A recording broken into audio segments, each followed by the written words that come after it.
Sejam bem-vindos ao programa Estudo na Palavra, uma explanação de estudos bíblicos tendo como foco a cruz de Cristo.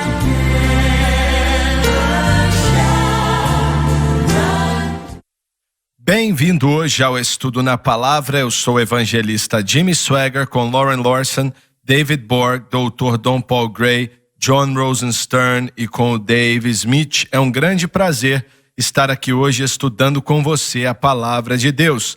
E vamos continuar de onde paramos.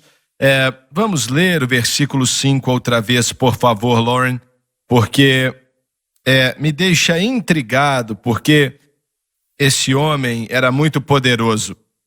Daniel 8:5. E estando eu considerando, eis que um bode vinha do ocidente sobre toda a terra, mas sem tocar no chão. E aquele bode tinha uma ponta notável entre os olhos. Quando diz não tocar o chão, fala de uma velocidade com a qual Alexandre conquistou o mundo daqueles dias. E esse chifre foi, sim, Alexandre o Grande. No sonho de Nabucodonosor, o Império Grego é representado pela barriga e pelas coxas de bronze. Na primeira visão de Daniel, no capítulo 7, um leopardo com 4 asas e também 4 cabeças simbolizam este império. As 4 cabeças têm a ver com os 4 generais que dominaram o seu reino quando ele morreu.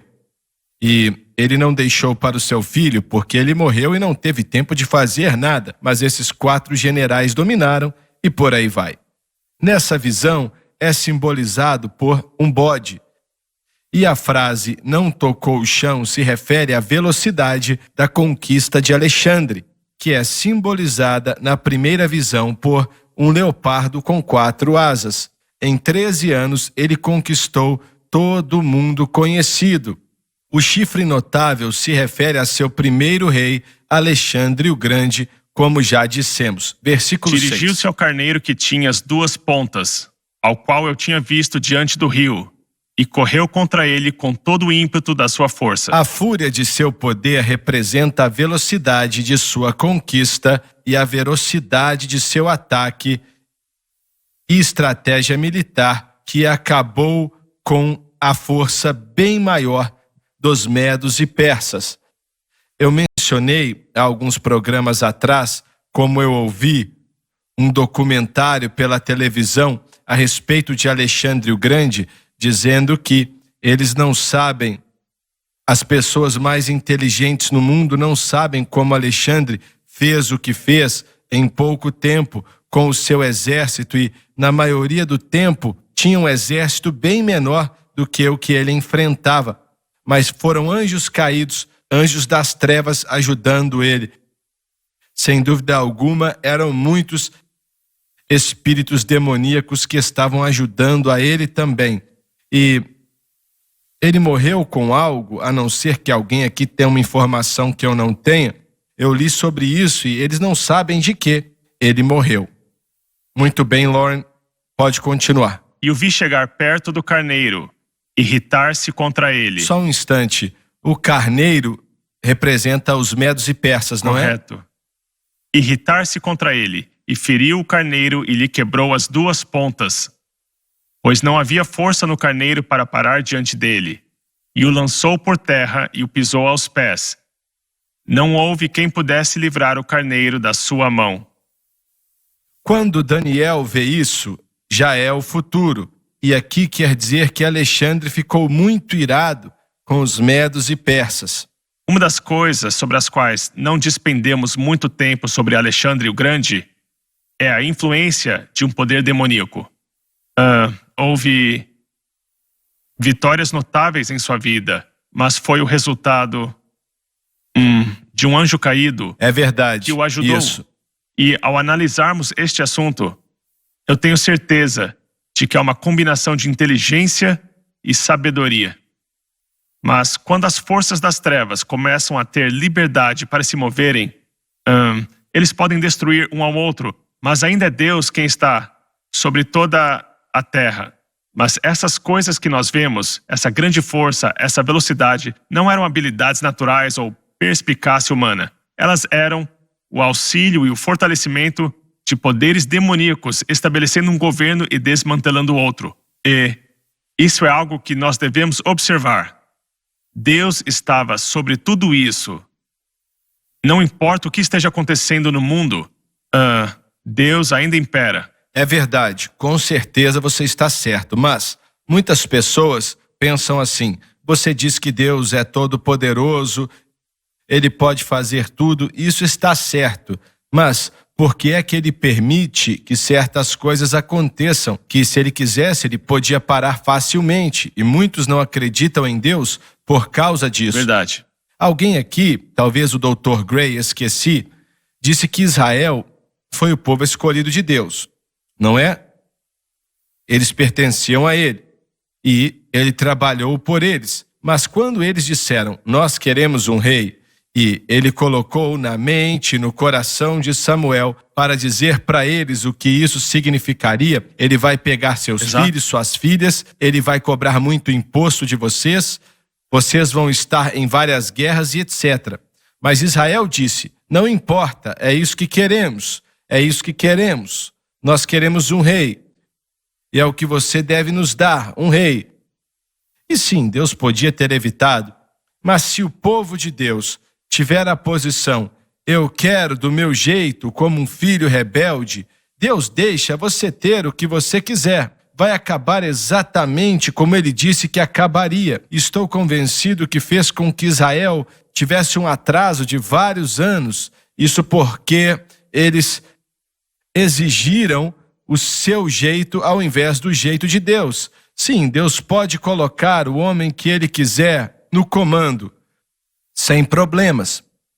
Mas Ele deixa a igreja em uma posição de trazer aquilo que é certo.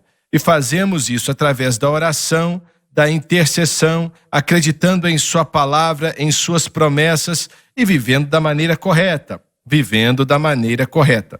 Se a igreja não fizer isso, se a igreja se desviar, e eu ouvi uma mulher dizendo hoje que ela foi criada em uma igreja metodista, não dizendo que todos os metodistas são assim, mas ela disse que nunca ouviu falar nada sobre a salvação, nunca ouviu falar nada sobre a cruz, nunca ouviu falar de Jesus morrendo por nossos pecados. E ela foi até o pastor um dia e disse para ele, ela me disse isso de tarde, ela disse, eu perguntei para ele, por que nós não ouvimos falar dessas coisas? E então ela disse, meu irmão vai para uma igreja metodista do outro lado da cidade e ele me falou que o pregador lá fala sobre o sangue, sobre a cruz. E por que é que você não está pregando isso? E ele disse, olha, eu nunca pensei nisso. Foi a resposta que ele deu para ela, nunca pensei nisso. Mas a maioria da igreja nos Estados Unidos está nessa posição agora. A maioria das pessoas, se não todos eles, não um aqui, outro ali, mas a grande maioria não está nem salva. Quem está pregando ali não está nem salvo. Você estudou em um seminário por um ano, ou não lembro quanto tempo. Um seminário liberal. Seminário liberal. Você foi para esse seminário liberal. E você acha mesmo que aqueles professores ali estavam salvos? Pelo que eu me recordo, alguns dos alunos da Assembleia de Deus, havia 3 ou 4 deles, nós concluímos que talvez um deles, eu não vou mencionar o nome dele, mas havia meia dúzia deles, mas talvez um fosse. Pode ter sido, e oro para que fossem. Sim. Eu poderia citar o nome dele e dizer o porquê nós achávamos isso, mas cremos que pelo menos ele tinha Nos respeito diga por pelo que livro. você pensa isso, sem falar o nome dele. Um determinado professor ensinava o Velho Testamento. E quando ele ensinava, ele o fazia com senso de unção.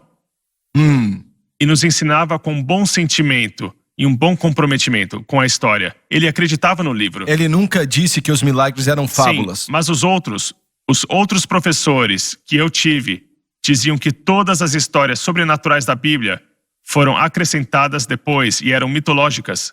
Uau! Mas Deus deixou nas mãos da igreja o futuro, o que vai acontecer. E se a igreja estiver morta, seca, não há operação do Espírito Santo, e isso dá aos espíritos demoníacos, como Lauren falou, dá a eles um poder para trabalhar, matar, roubar e destruir. Quanto mais a igreja está apaixonada por Deus e o Espírito de Deus se move, isso afasta o poder das trevas. Sim, exato. A motivação dos israelitas para terem um rei era que pudessem ser como as outras nações. É isso aí. Deus nunca iria se impor sobre nenhuma pessoa. Eles não queriam Deus como seu governador. Não queriam Deus como seu presidente. Queriam outra pessoa. Eles queriam um homem. Eu não sei por quê. Eles acreditavam que isso os ajudaria. Era a vontade de Deus que eles tivessem um rei. E creio que o primeiro rei tinha que ser Davi. Pode continuar. Saul governou por quase 40 anos. Então, se analisarmos o tempo, foi um período bastante longo até chegarem a Davi. Verdade. E eu quero comentar algo sobre o que foi falado, irmão Swagger, que nós... Então faz o seguinte, acabou o tempo. Espere até o intervalo. Depois do intervalo nós voltamos. Toda vez cai em você, hein, Dr. Gray? Muito bem, não saia daí, voltamos já. E diga a outros sobre o estudo na palavra e sobre a rede de televisão 24 horas por dia, 7 dias por semana. Vai te abençoar e vai abençoá-los também. Nós voltamos já já, então não saia daí.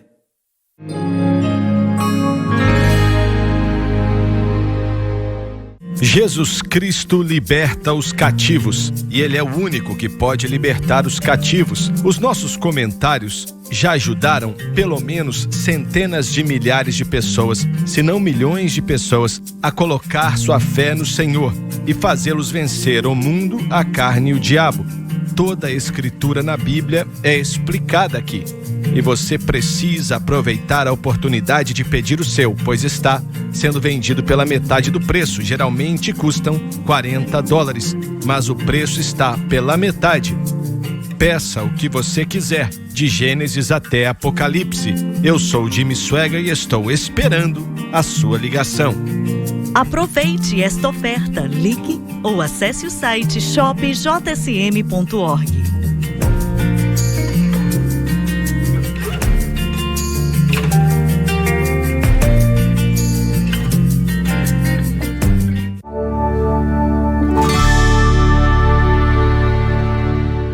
Estamos de volta. Dr. Gray, o que você ia dizer?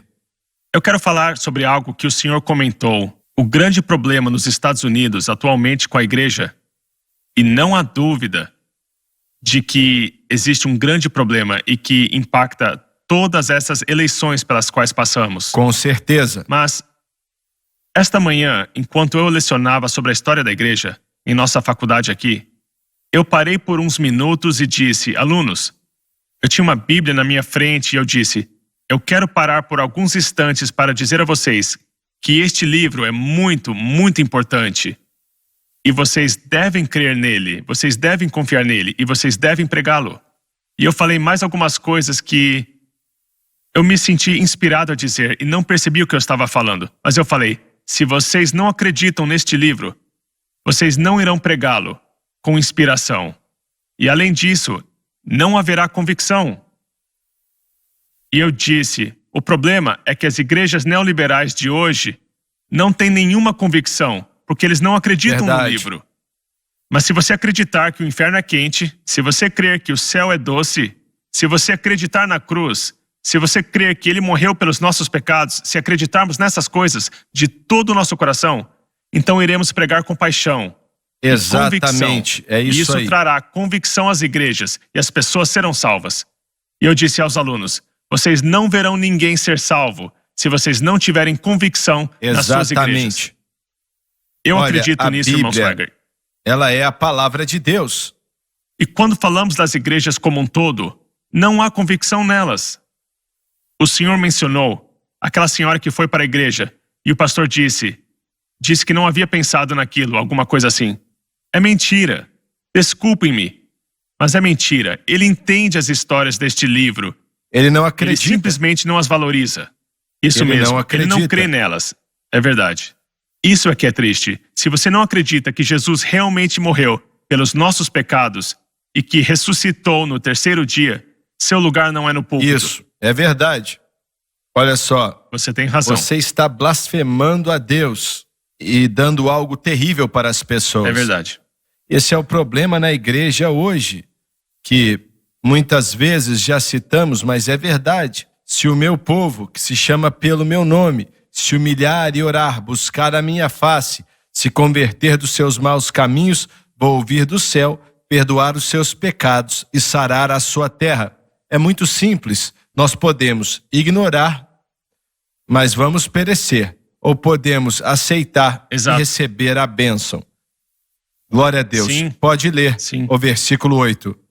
Capítulo 8. Esse é um ótimo versículo. Sim. E o bode se engrandeceu em grande maneira, mas estando na sua força maior, aquela grande ponta foi quebrada. Só um instante. Quer dizer que Alexandre o Grande morreu. E subiram no seu lugar 4 também notáveis, para os 4 ventos do céu.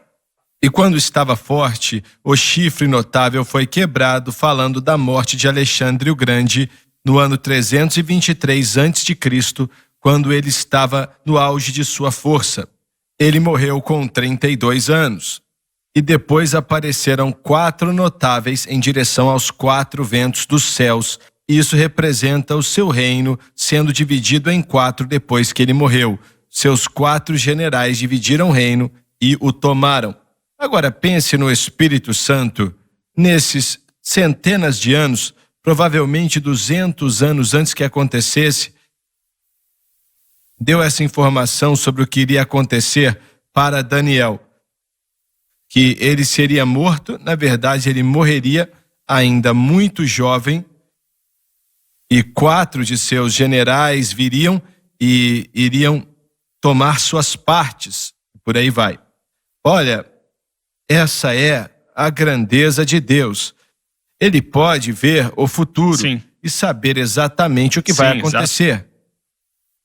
E aqueles 4 generais tornaram-se 4 reinos. 2 deles em particular, os impérios Seleucida e Ptolomaico, tiveram um grande impacto em Israel, nos anos que se seguiram até a vinda de Cristo. E Roma, obviamente, atravessou o caminho. Mas Deus nos deu uma história já prevista. Ele baseou as profecias em histórias pressagiadas. É por isso que é tão maravilhoso seguir este livro, porque aquilo que ele fala acontece. A nossa Bíblia está em grego e o Dr. Gray disse em um programa passado que Alexandre exigiu que o grego fosse ensinado em todo o país que eles conquistavam. Deixa eu perguntar algo para vocês. Vocês acham que o Senhor fez com que esse homem transformasse a língua nacional em grego em todos esses países que ele dominou, só com o propósito da Bíblia ser escrita nessa língua que explicaria de uma forma melhor do que qualquer outra língua? E isso ajudaria a espalhar o evangelho. Sim. Com certeza. Sim. Eu creio que haja uma conexão. Sim. O evangelho é importante assim? Com certeza. O apóstolo Paulo sabia grego. Pensem como ele se encaixa nisso. Todos os autores do Novo Testamento falavam grego. É verdade. Então, temos a história de Cristo em um idioma que pode se espalhar pelas nações, não somente em Israel ou pelas regiões locais. E sempre foi falado, e nós sempre ouvimos que foram os romanos que construíram as estradas, correto? Sobre os quais o evangelho percorreu. Os gregos estabeleceram um idioma mundial. Exato. E é por isso que na hora marcada, Jesus veio. Aquelas coisas foram preparadas e não foram preparadas pelos homens. Essas coisas foram preparadas pelas mãos de Deus. Não foi por acaso. Não foi por Deus acaso. estava por trás de tudo. Por causa do evangelho. Por amor do evangelho. E sim, todas essas coisas estavam ligadas e não foram casualidade ou eventualidade. Deus direcionou uma importante língua do mundo para ficar disponível para as pessoas de modo que uma história pudesse ser contada. Eu comecei a estudar a Bíblia com 8 anos de idade e minha vida inteira li tudo que podia arrumar que tinha a ver com a palavra de Deus. E sou agradecido porque muitos dos livros que li, na realidade quase todos eles, foram escritos por homens que acreditavam nas peças fundamentais da fé. Alguns pensavam diferente em relação ao batismo com o Espírito Santo, mas as coisas essenciais, eles acreditavam naquilo que era essencial. E fico maravilhado por ter arrumado esse material que não chegou a alguns desses homens, como você mencionou. Eu gostaria de dizer algo ao público cristão também. Nós precisamos voltar a ser o povo da Bíblia. Nós estamos tão sobrecarregados com raciocínio humano e pensamentos que não são bíblicos.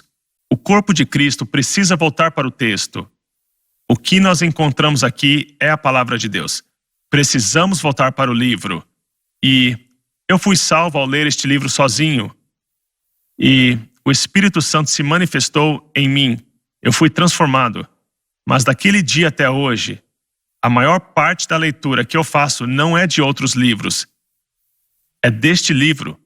Claro que comentários e outras coisas nos ajudam, mas ao tentar ler livros sobre a Bíblia, você vai acabar não entendendo ou interpretando a Bíblia corretamente, e isso é parte do problema que temos no corpo de Cristo atualmente. Eu tento ler a Bíblia inteira uma vez por ano. Sim, mas eu digo, é para viver nela, habitar nela, meditar sobre ela, deixar que o entendimento dela fique marinando, crescendo em você. E meu professor costumava dizer, coloque-a no forno e deixe assar. É preciso investir tempo nisso e não só ler um versículo por dia. Nossas vidas, corações e mentes devem ser baseados em Deus, e os eventos da nossa vida, nós podemos interpretá-los por esta palavra. Nós vemos uma ligação entre o que Deus disse e o que Deus está fazendo na nossa vida. Eu temo que as pessoas leiam mais a respeito da Bíblia do que a Bíblia propriamente. Quando fazemos isso, nos tornamos espiritual e biblicamente ignorantes. Não sabemos. É chocante o número de cristãos que nunca leram a Bíblia inteira nenhuma vez. O irmão nos ensinou isso ao longo dos anos e é tão verdadeiro. O Espírito Santo utiliza a Bíblia com mais frequência do que qualquer outra coisa. A palavra escrita de Deus. Eu leio a palavra todos os dias para encontrar direção para a minha vida, para obter diretrizes quanto ao que estou enfrentando no momento. Ela não foi escrita para um dado momento passado, embora tenha havido razões pelas quais o autor escreveu o que está aqui, mas é Deus falando às pessoas.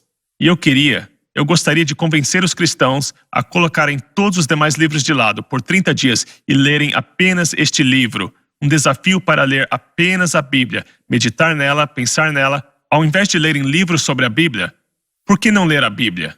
Uma nova ideia. Sim, já que estamos falando da Bíblia, eu gostaria de sugerir essa aqui, que é muito boa.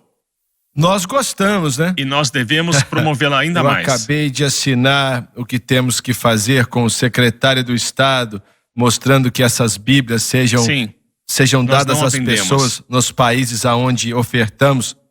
E eu estou tentando lembrar dos países. Eram 4 países diferentes. Na África? Sim, na verdade, em todo o país onde existe estudo bíblico. Isso tem a ver com todos os países. Sim, porque através das maratonas bíblicas, nós temos disponibilizado a palavra de Deus para esses povos, gratuitamente. Certo, gratuitamente. Já demos 2 milhões delas até aqui. 2 milhões. No mundo todo. Esse deve ser, irmão Swagger, o seu maior legado. Essas Bíblias enviadas para todos os cantos do mundo. Agora nós temos mais de 1 milhão de pedidos no nosso escritório. Uau, pedindo Bíblias. E estipulei há alguns dias atrás que o ministério vai adicionar algo nisso enquanto pudermos, para colocar mais na mão das pessoas. O tempo acabou e obrigado por estar conosco hoje.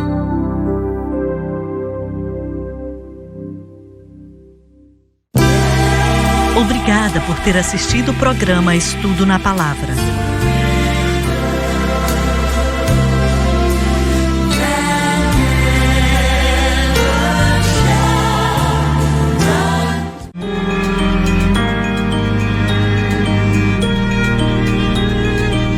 Obrigada pelo apoio à rede Som Live de televisão.